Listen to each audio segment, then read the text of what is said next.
మన వాళ్ళు కూడా వెలగాలనుకుంటాం. ఒక నెల రోజులు వస్తారు, 2 నెలలు వస్తారు, మరి 3వ నెల వస్తేనే ఏవో సమస్యలు వస్తే మరి వెంటనే వెళ్ళిపోతారు. మళ్ళీ వచ్చి ఏం పాడుకుంటారు? అప్పుడప్పుడు కొన్ని పాటలు ఉంటాయి, వెలిగించుము నీ చేతితో. ఏమండి పాట ఏదండి ఇది?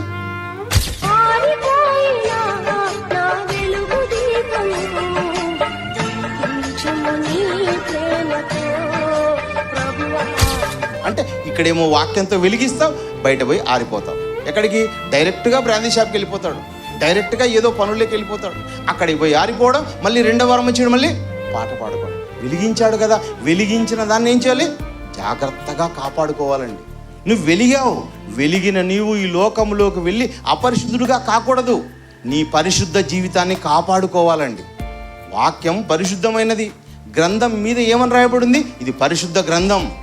దేవుడు పరిశుద్ధుడు కనుక మీరును పరిశుద్ధులై ఉండుడి.